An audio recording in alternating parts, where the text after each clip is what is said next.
Winter had descended upon the quiet village of Greenfield. A biting wind snaked through its narrow lanes, and every morning a thick, milky fog draped itself over the fields. The villagers, bundled in heavy shawls, huddled around small fires, their hands outstretched to catch the fleeting warmth. Life was a simple, daily struggle against the harshness of the season. But one morning, an unusual buzz of excitement broke the winter's quiet monotony. It came from the house of the village head, Robert Miller.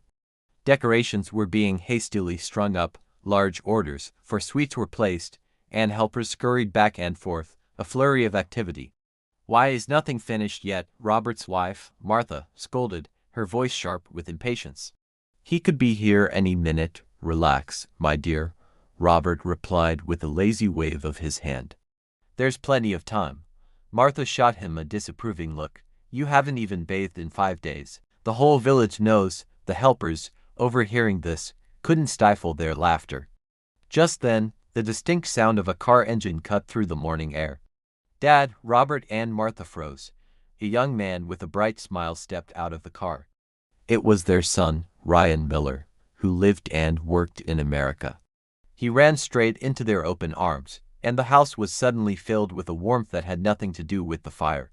It was the warmth of happiness, pride, and reunion. After settling in and enjoying a hot, home-cooked meal, Ryan's expression turned serious. He spoke softly, "Dad, Mom, I want to suggest something." His parents exchanged a nervous glance. "What is it, son?" Martha asked, her voice cautious. "This year," Ryan began, a hopeful glint in his eye, "why don't we celebrate Christmas in our village?" His parents stared at him, bewildered. "Christmas?" Martha repeated, her brow furrowed in confusion. "Is that some kind of food? Because I want to make it clear, I won't cook any meat." Ryan couldn't help but smile gently.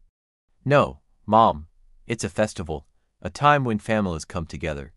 They decorate a special tree, they exchange gifts, they sing, dance, and most importantly, they spread happiness." Robert rubbed his chin, deep in thought. "So, it's like our Diwali." "Yes, Dad, almost exactly like Diwali." After a moment of contemplation, Robert's face lit up. He agreed to call a village meeting to discuss this new idea. That evening, as the sun dipped below the horizon, all the villagers gathered under the magnificent old neem tree that stood proudly in the center of Greenfield. "My son has returned from America," Robert announced, his chest puffed out with pride. "And he wants to introduce us to a new festival. It's called Christmas." Ryan then stepped forward and patiently explained everything. He spoke of twinkling lights, of colorful decorations, of sharing food, and the joy of giving and receiving gifts. The villagers listened, intrigued. "But where would we find a Christmas tree?" one man called out from the crowd. Before Ryan could answer, another villager shouted, "Why do we need another tree? We'll decorate our neem tree." The suggestion was met with a chorus of laughter and enthusiastic agreement. It was decided. Each family promised to bring one gift and place it under the decorated neem tree on Christmas night.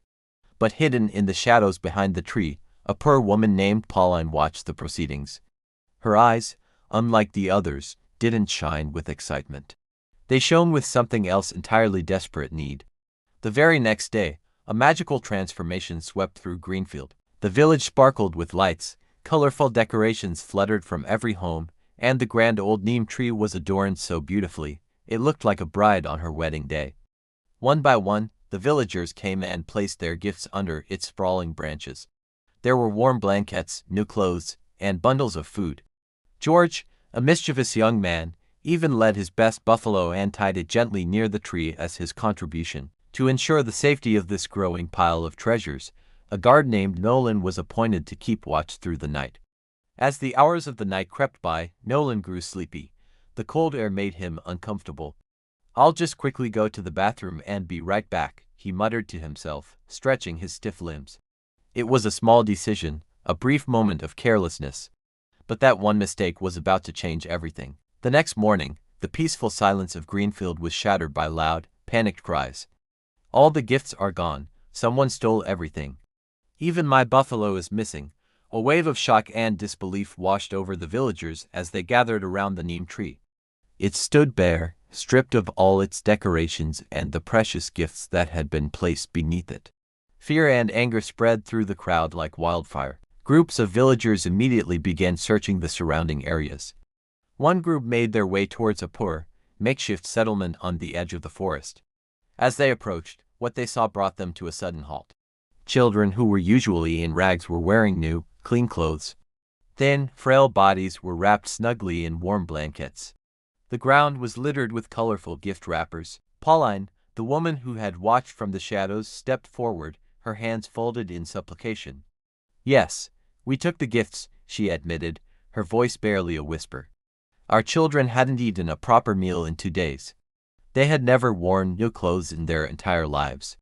We only took what we needed to protect us from the cold and hunger." Tears streamed down her weathered face.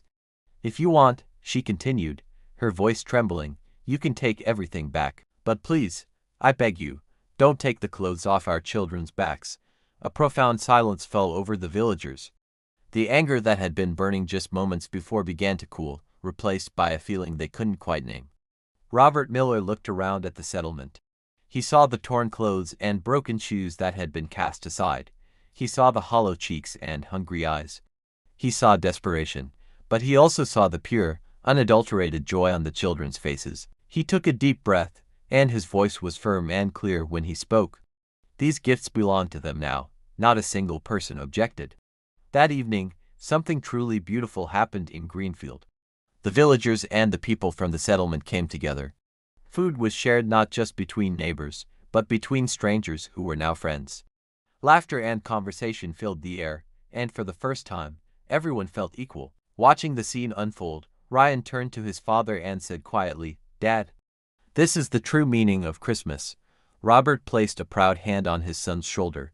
"You may live in America, my son, but your heart and your values are truly human." The story of Greenfield teaches us a simple but powerful lesson. Festivals aren't just about decorations, rituals, or gifts. They are about kindness, sharing, and the spirit of humanity. The greatest celebration of all is when someone else's hunger is satisfied, when someone else's sorrow is eased because of you. Thank you for watching. If this story touched your heart, please like, share, and subscribe to our channel for more content that inspires.